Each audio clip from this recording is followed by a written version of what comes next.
welcome everyone. Let me briefly introduce a great journalist and writer contributing to a number of leading publications, including the New York Times, Harper's Magazine, and Washington Post, a recipient of major awards, including most recently Ryszard Kapuściński Award, and of course, an author of best-selling and absolutely truly riveting Nomadland. I'm really pleased and honored to welcome Jessicą Bruder, speaking to us straight from New York City. Hello, Jessica.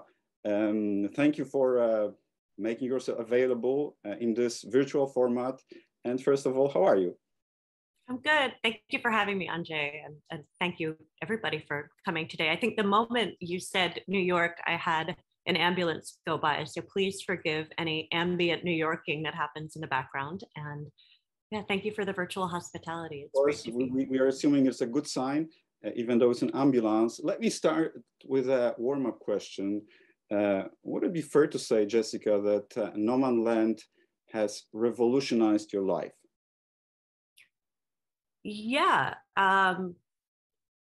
but more maybe in terms of my way of thinking than in terms of my day-to-day. I mean, I'm still sitting here on the same couch in Brooklyn, calling sources, getting ready to teach a class, probably traveling a bit more. I was absolutely thrilled to be in Warsaw recently. It was my first time to Poland, and I only hope I get to come back because they had me running around like a lunatic, but it was a wonderful experience.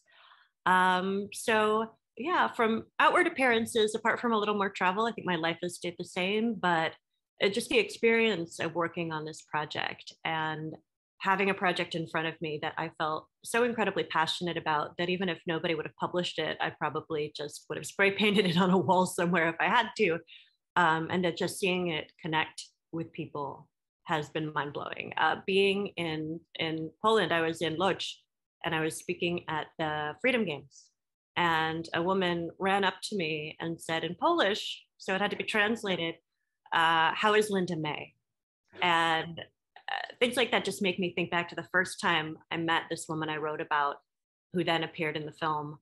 And yeah, it's unreal. So.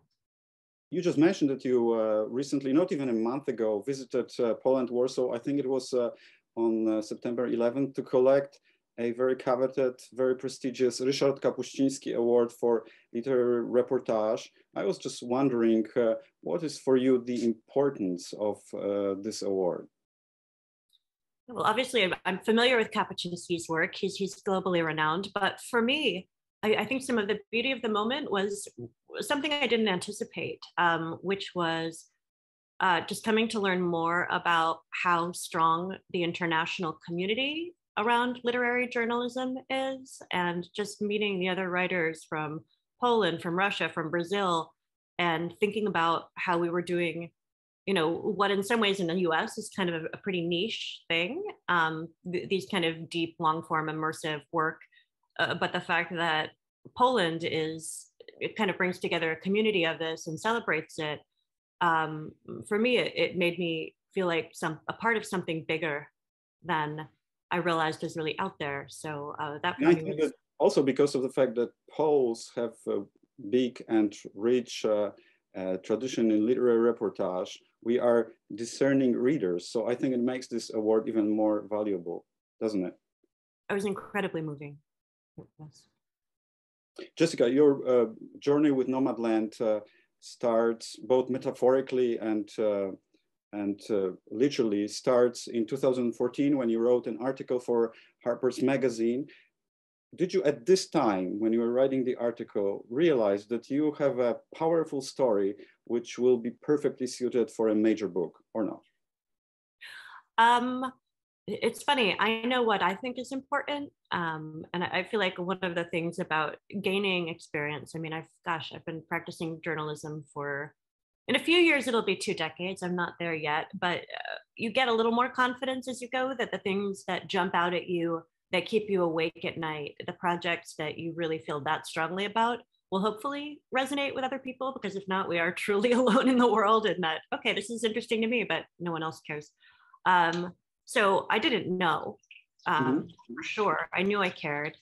And then there was a huge reaction to the piece when it came out here in the States. I didn't know it would be on the cover of the magazine. I didn't know that I'd be doing media around it. And I didn't know that one particularly exceptional editor at one of the only major publishing houses in the US that's actually employee owned, which is kind of neat when you think about the subject of the book, that she would take an interest in it and actually approach me and say, you know, is this something that you would like to expand? And for me, the answer to that was obvious. I had so many questions that weren't answered and just so much material that I couldn't cram into that magazine story. So once that happened, I was really ready to go, but I didn't walk into it thinking, this is going to be a cover story, that's going to be a book, that's going to be a film, and this woman I'm talking to will be co-starring with Frances McDormand. I mean, that would have been kind of grandiose and psychotic, but it's what happened. Okay, so it was a process of gradually understanding that you have something truly explosive in your hands. Yeah, and I think in a lot of ways I was so close to it that I think to do what I do, for me, I'm kind of a recovering shy person. So there's a lot of like, don't look down while you're doing it. Like you really are trying to just do it rather than think the entire time about what the reception to it will be like. Because you're already occupying so many places at once in your head, between interviewing people, learning about people, keeping track of things, learning about histories, figuring out how to structure it, that in some ways, what the public reception of it may or may not be has to become an afterthought, at least for me. It's basically, you spend several years of your life in a cave and you don't know when you come out if people will make you a birthday cake or if you will get eaten by a bear. But you have to know that you feel good about the work you produced in there, whether you get the bear or the birthday cake. And I didn't, you know, I never thought anything was a guarantee. And part of me still wonders that if Trump hadn't been elected and if people weren't, at least in the US, more attuned to certain issues of inequality, that have been a problem for a very long time. All the reporting in my book took place before Trump. But I think people were hungry to understand different things than they'd been hungry to understand before. So I never, you know, took it as a sure shot that people would care. And I still wonder if the book had come out under different circumstances, you know, we could have been on an entirely different timeline. Speaking about understanding, your full title of the book goes like this: Nomadland, Surviving America in the 21st Century. And it paints quite a troubling picture of people who, following the financial meltdown of 2008, are forced to sell their houses. Did you realize when you started working on this project what was the sheer scale of this phenomenon, or it just gradually dawned on you? I didn't, because I came into the story backwards. I didn't come into it as somebody who's examining the aftermath of the 2008 market crash.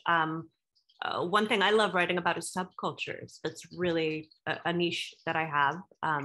Essentially, people who find community and sometimes kind of non-blood kinship with people around them based on common affinities and often common adversities.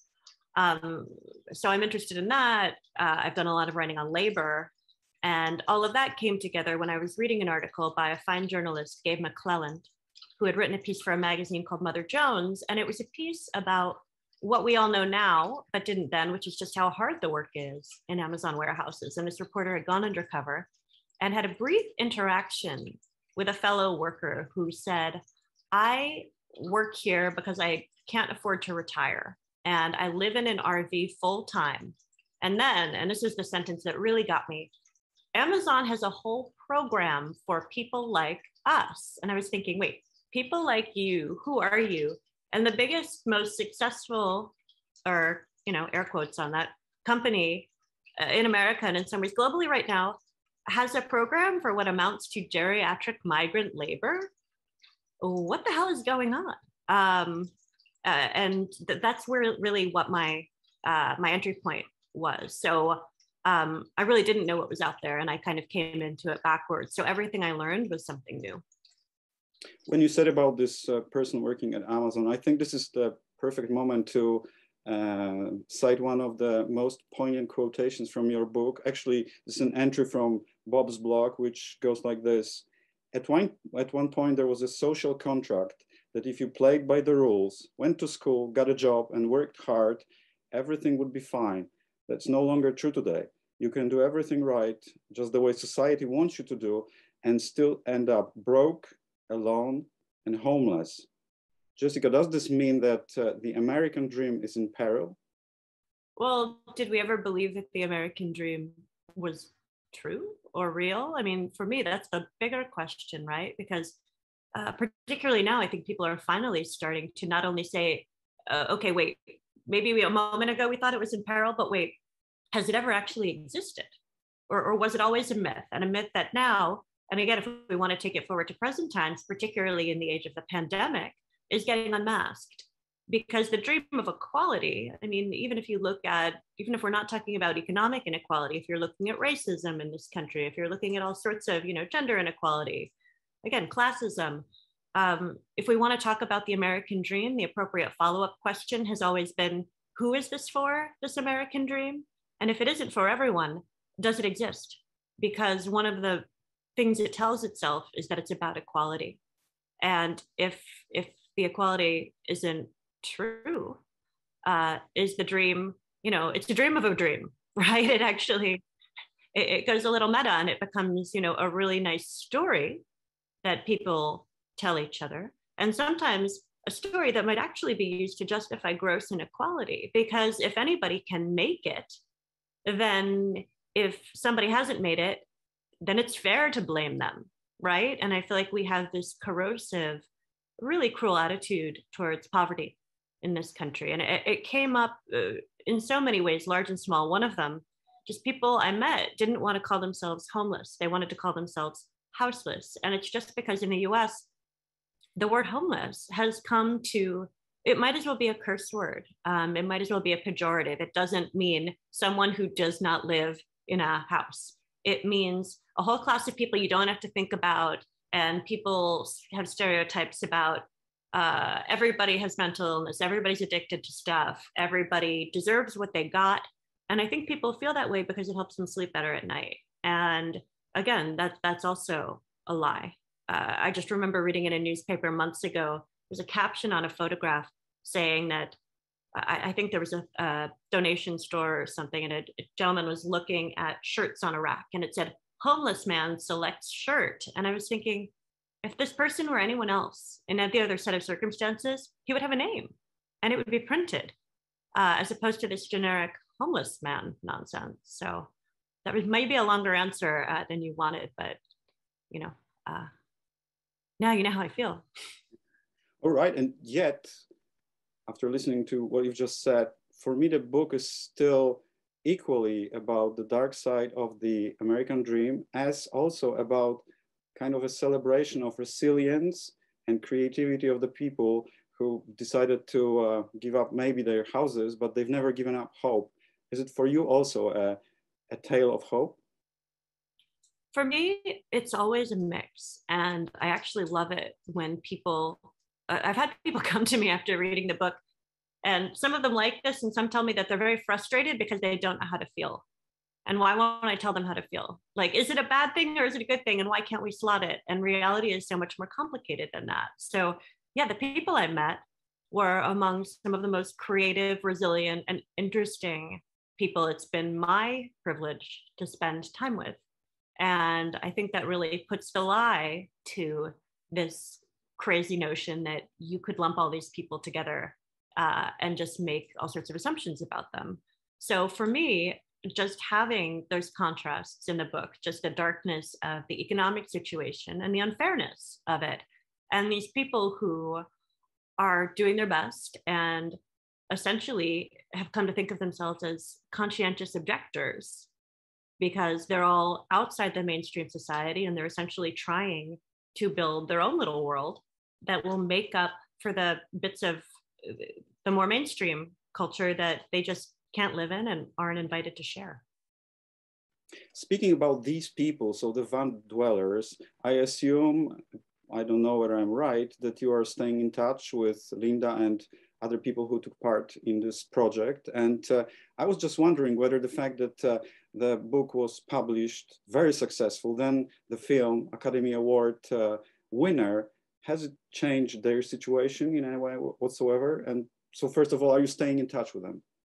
Yes, absolutely. And was staying in touch with them more so than any other, than people in any other project I'd worked on, even before the film started happening. Although I guess I do that with a bunch of people. The person, if anyone who has seen the film remembers the opening scene when Frances McDormand hugs an older gentleman outside a storage locker.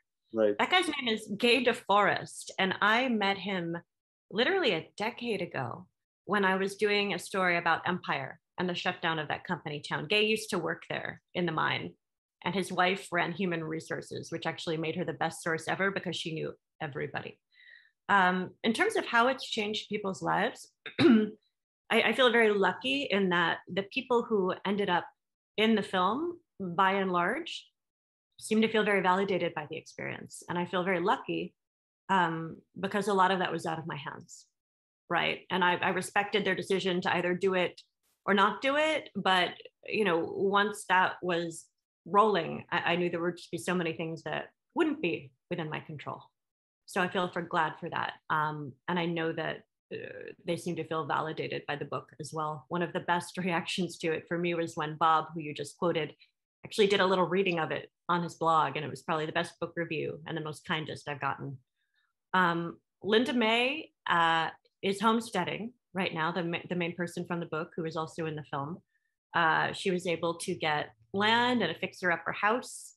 Swanky's doing the same stuff she was doing before because she wants to. Bob is doing similar stuff. I think they have more of a cushion to fall back on now.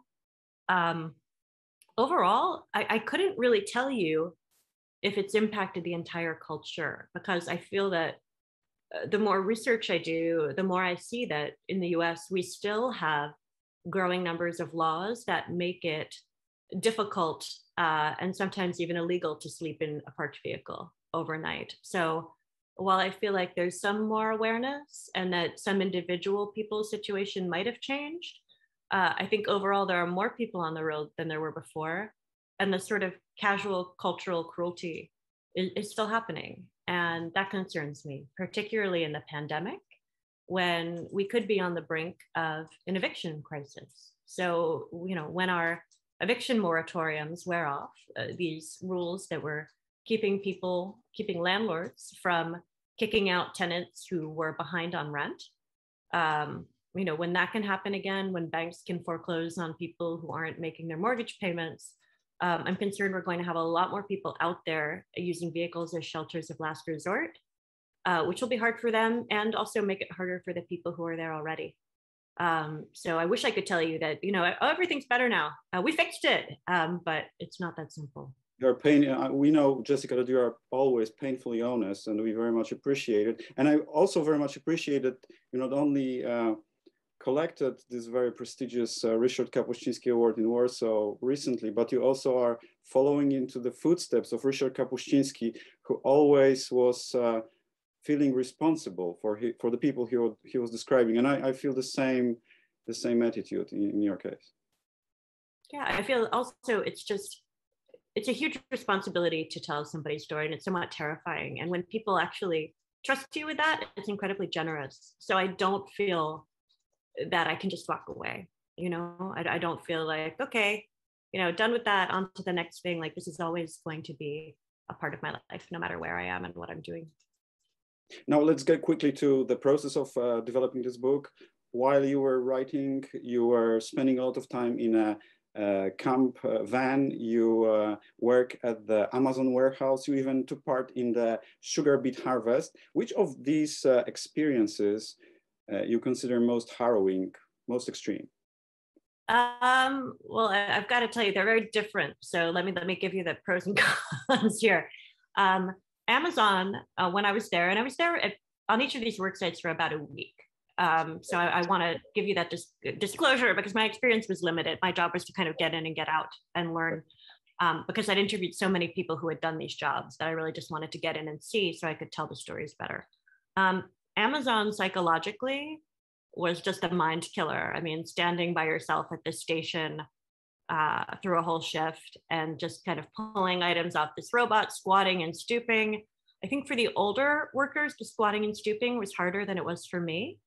I was in a modern warehouse, so I'd interviewed people in their 70s who in the older, which they call legacy warehouses, had walked up to 15 miles a day on concrete floors and were getting all sorts of injuries. People still get injuries, but I think now a lot of the pressure too is just mental in terms of it's extremely robotic work and the quotas can be pretty tough. I mean, they really want to squeeze every last drop of productivity out of the meat that is your human body. So there's that. But in terms of physical exhaustion, the sugar beet harvest really beat me up. I hate to use the bad pun, but they call it the unbeatable experience because they like to use cheerful imagery to try to bring people in. I can tell you it beat me down, but it wasn't unbeatable. I like puns, but not when they're used to exploit people. So yeah, that was exhausting. Again, those were 12-hour shifts on concrete. You're dirty, you're cold. I remember raising my hand to wave to somebody and just a big beet flying off a conveyor belt and just whacking my wrist and thinking that's just kind of a metaphor for this whole experience. Yeah, I mean, I was there when a 7-foot steel pole that had broken off a piece of agricultural machinery started going up this conveyor belt. And if we hadn't done an emergency shutdown of this whole machine, it could have gone into a hopper where they're kind of spinning the dirt off the beets before putting them on a pile. And it could have just kind of javelined itself out into the ground crew. So we could have been shish kebab. I was very glad that didn't happen. I know somebody got hurt after I left. That was the job where I actually felt, I think I had Stockholm syndrome. I felt guilty when I left because I had this I'm abandoning my crew moment. Thankfully, it was so bad that my crew also decided to abandon my crew. Within 3 days of my leaving, I think half of the team had quit. So, and then living on and traveling in the camper, how was this experience? And what were the positives of this as well? Oh, the positives were, so I grew up in the northeastern United States. I come from New Jersey, which is not known for its lovely landscapes. And so getting to explore the West Coast. I like nature a whole lot, getting out there and feeling self-contained, feeling like I have everything I need, I know where it is, and I'm in this giant exoskeleton that kind of enables me to go and do what I need to do wherever. There was just there was a very liberating feeling for me about being in there, but, obviously not tempered with the same kind of worry that it might be if I were out there all the time, because, I always knew I was coming back here. And that really psychologically, I think, changes things, to be fair. The tough thing was I never really figured out how to stay warm. I've been told that maybe I just needed some warmer clothing, which is legit, but you can't run a propane heater while you sleep. And I remember one night when it was very cold in the winter in the desert, waking up through the night and hearing the people around me who were also not trying to use propane heaters overnight, just waking up, starting the vans to heat them and just running the heat so they could fall asleep, but then several hours later, waking up cold and doing the whole thing over again. So that was kind of an uncomfortable thing I never really completely figured out how to fix. Now, on a slightly different note, while researching for this book, you was gradually joining this community. Did you eventually had a sense of belonging, or you still felt that you are a kind of outsider? I'm just a reporter. I will do my research and then will disappear. That's such an interesting thing that you bring up, because that conflict between those two standpoints are actually really important to what I do, that tension of insider and outsider. Because again, I think I would have to be grandiose at best or naive at worst, I don't know, to think that I was somehow fusing and merging with this group when obviously that's not the circumstances of my life. I was not dispossessed by the Great Recession. I haven't been foreclosed on. So the idea of saying, I can do this for a while and, now I'm one of these people, so you should listen to me, I'm very insightful. I think that would be grandiose. But for me, the idea of immersing I mean, we do have a whole tradition called immersion journalism or participant observation. The idea is not to merge with your subject, but to get really close to it so you can do justice when you tell it. But the problem is if you become it, you can't see it anymore. I believe that if you want to see the center, you kind of need to look in from the edge sometimes. So there's value to being an outsider. One of my great heroes, the writer Ted Conover, spent a year undercover in Sing Sing, which is a notorious prison in upstate New York. And when his book came out, one of the prison guards came up to him at a reading and said, "Why do you get to write this book? I've been here 40 years. Like, I should write the book." And it would have been a very different book, right? And I think Ted said, well, you should also write a book.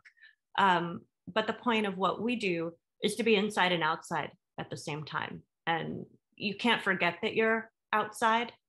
And you want people who are around you to feel comfortable with you and treat you like part of the furniture, but you also want them to know that you're not, you're not under this illusion that you're somehow merging with your subject.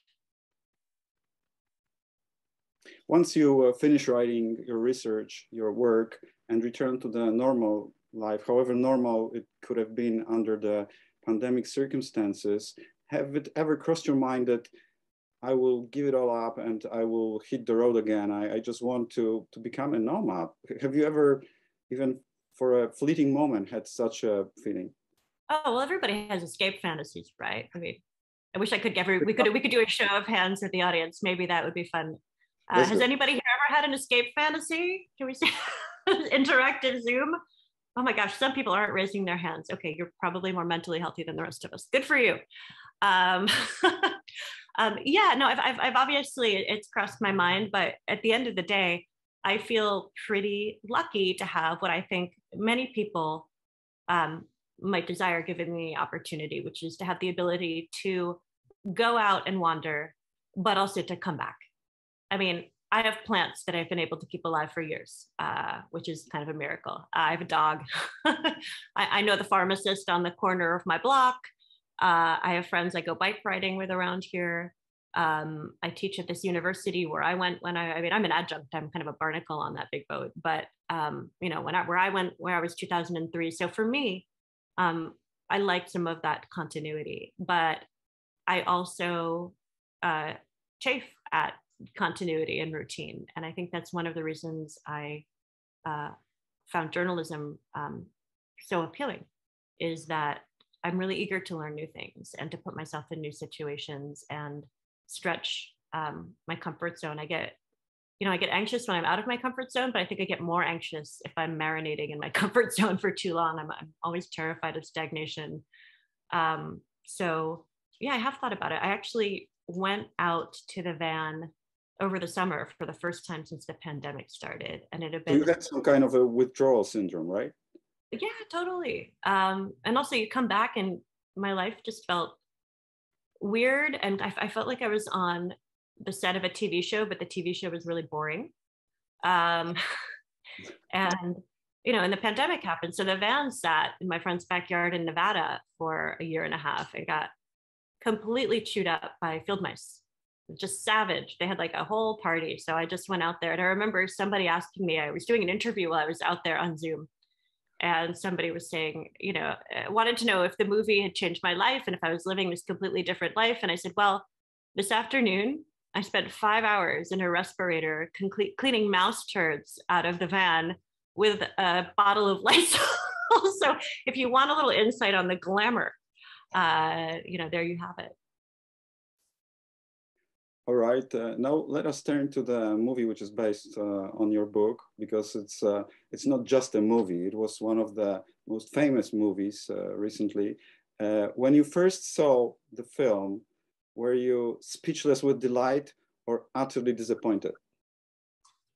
You give me these binary choices, and I'm saying, man, reality is more complicated.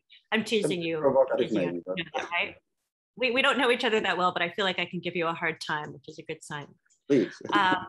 Yeah. So again, those might be a little, I think what I felt was a little more complex. I mean, we'd all been cooped up in the pandemic too. So I think seeing these vast landscapes, just that alone was incredibly moving to me. I realized almost instantly that I was a completely non-neutral, not objective viewer of this film, because suddenly I was seeing Linda May. I mean, this woman who I'd followed around for 3 years, who, you know, if you told either of us when I first met her and asked if I could pet her dog, she jokes about writing a memoir called Can I Pet Your Dog? Because apparently that's what I said to her when I timidly approached her for an interview.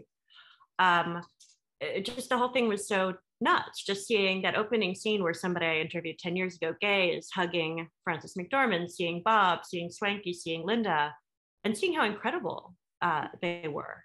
And just, yeah, it was incredibly moving for me, but I didn't feel like I had anything that would resemble a film critic's response to the film. Do you know what I mean? It was just, I just had a very powerful emotional experience that it's kind of just like listening to a bittersweet song where, again, it's not happy or sad, but it's strong and it's emotionally strong, and it felt right. It felt like a match for the subject matter, if that makes sense. You know, the reason I ask in this slightly provocative way is not without a reason. I think you must have had an ambivalent feeling, because on one hand, this film was hugely successful, got Oscars, and helped to promote the book and the whole story. On the other hand, it clearly distorts and muffles the book's message. So how did you feel about that?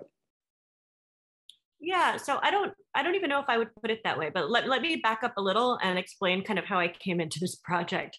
I think books of investigative long-form narrative nonfiction do different things from Hollywood feature films. And I think if I had believed that they were accomplishing the same things, I might have had different feelings when I saw the film.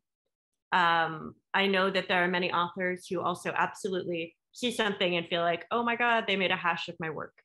I knew this wasn't going to be an investigative documentary story. I knew I was hoping that they would capture some emotional truths about what it's like to be out there. And to the degree that it felt real and recognizable to me, I was happy. And it's interesting too, because I have done a little bit of film work, not a ton. I mean, I consulted on Nomadland, which is obviously the biggest thing I've done that way, but I worked with a great filmmaker named Brett Story to do a film. I know there were people who really wanted to see more of the dark things that happen at Amazon when they watched Nomadland, and expected it to be more one-to-one with the book. And I keep directing them to this short documentary film I made with this woman, Brett Story, that actually has undercover footage that I shot. It's not very good. I'm not a great cinematographer, from the Amazon warehouse, and talks about camper force. But again, that's a very niche thing that I don't feel like, I wish that had the same mass audience that larger budget Hollywood features have. I wish our culture was more balanced between book readers and moviegoers and all sorts of culture. But I also, to some extent, feel like we're all on the same team.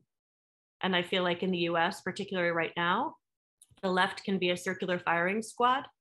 If we're not hard enough, if we're not perfect enough in our activism, there's a lot of, we should all be chopping each other to pieces, when I do feel like, in a general sense, we're all on the same team and the world is burning. So I try not to participate in that. Sorry, that was a really long answer. Does that make any sense? We can go deeper with it if you want. I'm not trying to get around it. I just can't help but to give you a quotation from Jan, who just said in the chat box, "Hollywood never lets the truth stand in the way of a good story." I know that quote. There's another quote, and I'm not going to say that's true in this case, but that Hollywood likes its writers dead. Let me also use a quote of Jessicą Bruder, who recently, when receiving Jerzy Kapuściński Award, said about it, "It's not a Hollywood tale. It's a story about elderly Americans living precarious lives." And still you gave them the permission to adapt it for the screen. And the reason I'm asking about it is that in the film, we have a sense that the people who are houseless are choosing the status. In your book, they are forced to do it, right? So that's... But it's complicated even in the book. So let me share this with you too. In a book, a lot of the people I meet, when I first meet them, they tell me that they're on a great adventure and that it's this entirely self-directed, chosen thing, right? Mm-hmm. And then when I've spent more time with them, I hear about, you know, the 2008 market crash. I hear about medical debt, every kind of debt you could imagine, student debt. And I just hear about all the crushing economic forces. But if I went back to those same people and I said, they would still tell me they chose it, because in their minds, okay, van dwelling is a very specific thing. Maybe you could have chosen to live on the street. Maybe you could have chosen to burden your nephew and live on his couch, even though you have a lot of pride and you don't really want to do that. So it's something, I've heard this term that I think is interesting called constrained agency. So the idea is that there are things we think of choices as in, well, you could choose anything, you know, but even if you can't choose from a wide array of choices, for the people I met, taking this path, which you have to do a lot of things to make it work. You can't really just default it and hope that your van life is going to be fine. So for those people, they did consider it a choice. And I realized that choice had also become kind of a proxy for agency and dignity. Right. So I didn't want to be the asshole that told them, like, you know, no, you were made to do this. You know, somebody told you, somebody held a stick over your head and said you should pick living in a van. You can't go sleep on your nephew's couch, because they did have to do some planning and some proactive things to make it happen. But yeah, there were a lot of things. There was a lot of push and some pull. And I feel like a lot of people, when they were in the life long enough, also like to talk about the relief they felt from getting out of debt and not feeling that sinking terror when it came to make the rent or the mortgage payment every month.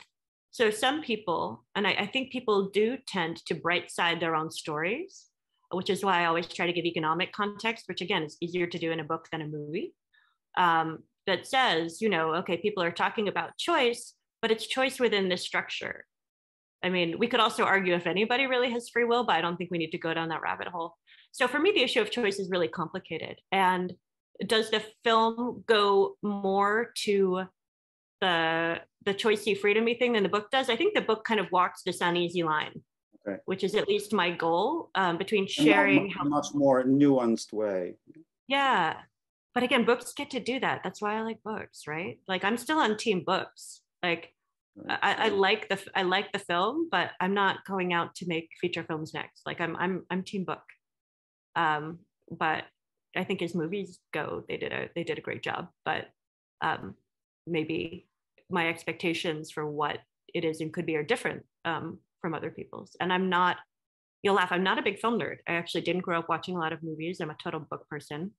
People make fun of the fact that I'm actually pretty film illiterate. I'll confess to you, there are many movies that I'm sure all of you have seen and I've not. So again, I'm one person and not a film critic, but that's my take. So I'm not asking about Polish classical films, but now for something much less controversial. Frances McDormand, is it for you the most ideal female lead in this film? And did you have a chance to interact with her?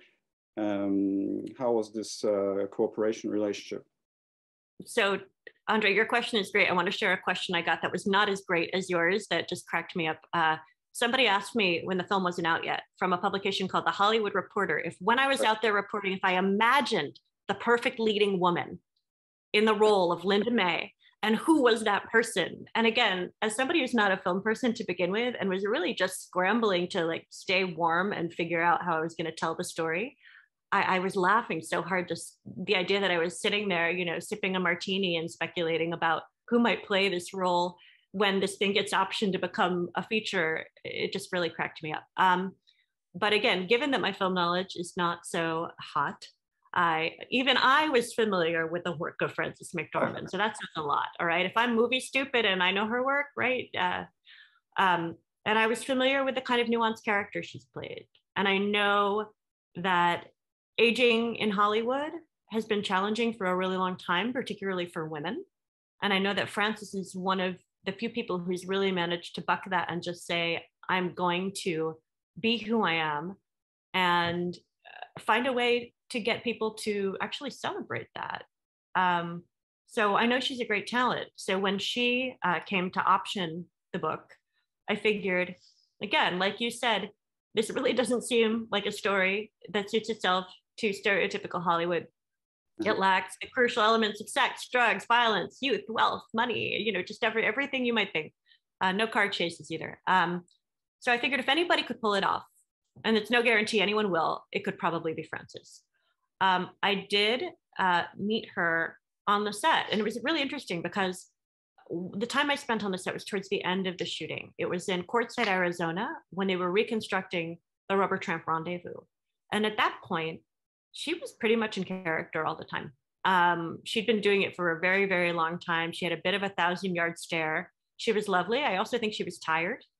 I remember her coming back from California and just helping wheel some humidifiers into the production room at the Best Western for the, the film team. So she seemed really hands-on, and like she'd connected with it. And I was glad for that. And I think that did come out in the film. Totally. This film features not only professional actors, but also actual van dwellers. I was just wondering, what was their reaction, their review of the film when they saw it?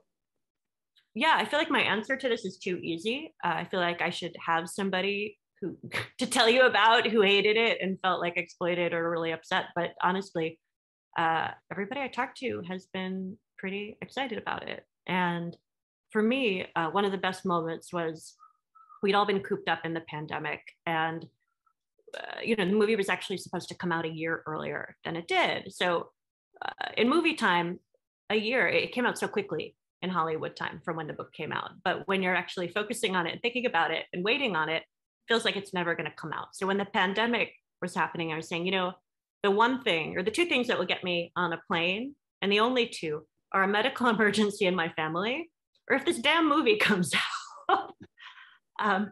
So my partner and I got to fly to Los Angeles, where they were having a screening at a drive-in. I'm laughing when you're saying that the film's playing at a film festival there, because if any of you get to see it in an actual movie theater, that's something I haven't yet had the opportunity to do. I've seen it on my laptop. I've gone to a drive-in. I hear the sound is fantastic, so I envy you that. But seeing at the very end when Swanky and Linda and Bob and Derek, who plays like the drifter kid, who's fantastic.